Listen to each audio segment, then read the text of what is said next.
बिस्मिल्लाहिर्रहमानिर्रहीम। Dear student, अस्सलाम वालेकुम। आज का हमारा टॉपिक है फ्रीक्वेंसी डिस्ट्रीब्यूशन। स्टैटिस्टिक्स मैथमेटिक्स का एक ब्रांच है, इसमें से छोटा सा टॉपिक है फ्रीक्वेंसी डिस्ट्रीब्यूशन। फ्रीक्वेंसी डिस्ट्रीब्यूशन हम जब भी फाइंड करते हैं वो ग्रुप डेटा और अनग्रुप डेटा को आइडेंटिफाई करने के लिए करते हैं।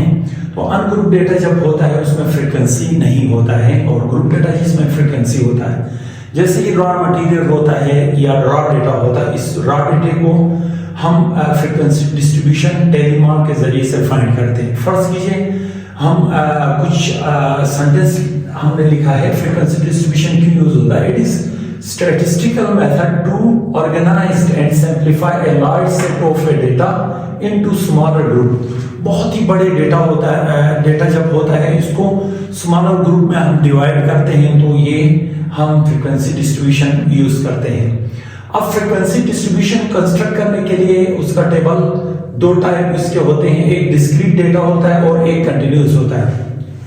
आज हम अभी आपको कंस्ट्रक्शन डिस्क्रीट डेटा और कंटिन्यूस डेटा दोनों पढ़ाएंगे। अब कंस्ट्रक्शन डिस्क्रीट डेटा का फ्रीक्वेंसी टेबल कैसे बनेगा, उसके लिए चंद पॉइंट हैं आपके सामने। Find out maximum and minimum value in data. जो भी इस तरह का डेटा होगा, ये डेटा है, देखें इस डेटे में मैक्सिमम वैल्यू कौन सी है और मिनिमम वैल्यू कौन सी है, इसका फाइंड आउट करने के। और इसके बाद क्या करेंगे, उसके वैल्यूज को कॉलम में लिखेंगे और छोटी से बड़ी value minimum to maximum value इसको कॉलम वाइज में लिखेंगे। Record values in vertical bar या इसको टेली बार कहते हैं, उसमें लिखा जाएगा। और लास्ट में फ्रीक्वेंसी कॉलम उसको इस फॉर्म में लिखेंगे। तो हम अभी क्या करते हैं, इसी पूरे डेटे को, ये देखिए एक एग्जांपल है। In shoe store 40 customer bought shoes with the following shoe size। ये कुछ शूज के साइज हैं, डिफरेंट साइज। इनको क्या करना, फ्रीक्वेंसी टेबल में कन्वर्ट करना है।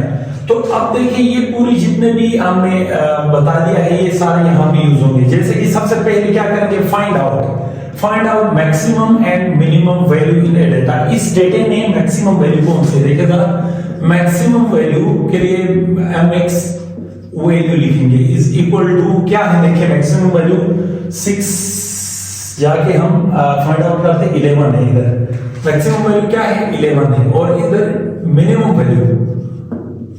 वैल्यू के लिए क्या करेंगे, मिनिमम वैल्यू, देखिए इसमें मिनिमम वैल्यू कौन सी है, 6 है, बिल्कुल।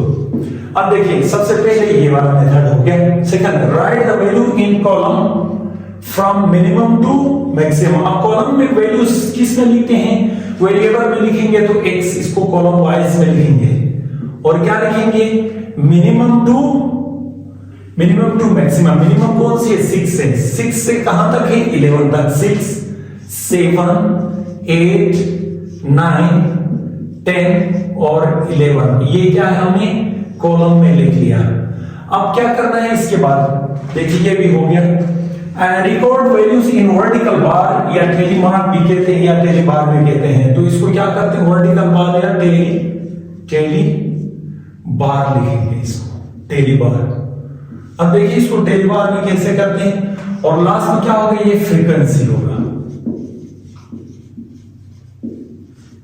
फ्रीक्वेंसी ये होगा। अब देखते हैं फ्रीक्वेंसी लास्ट में लिखेंगे। अब वर्टिकल बार में क्या करते हैं, 6 कितने टाइम में, देखिए टेली बार में हम काउंट करते हैं तो 6 काउंट करते हैं इस पूरे डेटे में।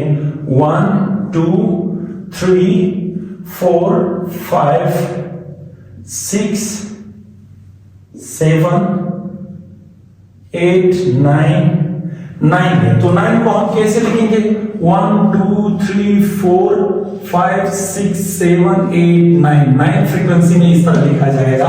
ये दोनों भी हो गए। अब देखिए 6 सेकंड की बारी है। 1 2 3 4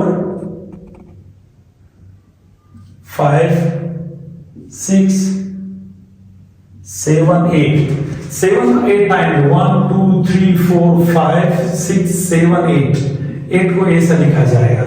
अब 8 देखिए, 8 1 2 3, एक इधर 7, एक और भी था, तो इधर क्या है, ये भी 9 आएगा, सॉरी यहां पे इसको नहीं काटा था। अब देखिए 8 कितने टाइम है, 8 को काउंट करते हैं, 1 2 3 4 5 6 7 8 टाइम है, 1 2 3 4 5 6 7 8 लिखेंगे। अब देखिए गलती हमसे ये होगी, ये 7 भी है, तो लिहाजा इस 7 को बढ़ाएंगे तो इधर क्या आ जाएगा, 10 आएगा, 10 7 10 टाइम है। अब किसकी बारी है, 9 की बारी। 9 को हम देखते हैं, यहां से स्टार्ट करते हैं, 9 कहीं पे है, यहां पे नजर आ रहा 1 9 2 3 4 5 9 5 टाइम 1 2 3 4 5 लिख लिया। इसके बाद 10 देखते हैं, 1 2 3 4 5 6 7 देंगे, तो इसको क्या करेंगे, 1 2 3 4 5 6 7 लिखेंगे। और 11 कितने टाइम है, 1 टाइम है, तो 11 1 टाइम है, तो 1 लिखा आपने, लास्ट में ये लिखेंगे। तो ये हमारे पास डिस्क्रीट यानी क्या है, डिस्क्रीट फ्रीक्वेंसी टेबल है। अब देखो डिस्क्रीट फ्रीक्वेंसी टेबल, क्योंकि फ्रीक्वेंसी डिस्ट्रीब्यूशन में मैंने शुरू में क्या कहा था कि बहुत ही बड़े लार्ज जो डेटा होता है, सेट डेटे को हमने क्या किया, सिंप्लीफाई करके स्मॉल ग्रुप में इसको सिंप्लीफाई कर लिया स्मॉल ग्रुप में, इसको फ्रीक्वेंसी डिस्ट्रीब्यूशन कहते हैं, और इस डिस्ट्रीब्यूशन को डिस्क्रीट बोलते हैं। अब देखिए डिस्क्रीट का मतलब क्या है, जिसमें गैप हो। डिस्क्रीट डेटा क्या होता है, उस डेटे में जहां से गैप हो, जैसे 6 से 7 के बीच में गैप है, उसको डिस्क्रीट डेटा कहते हैं। तो ये कहलाएगा पूरा डिस्क्रीट फ्रीक्वेंसी टेबल, ये टेबल कहलाएगा।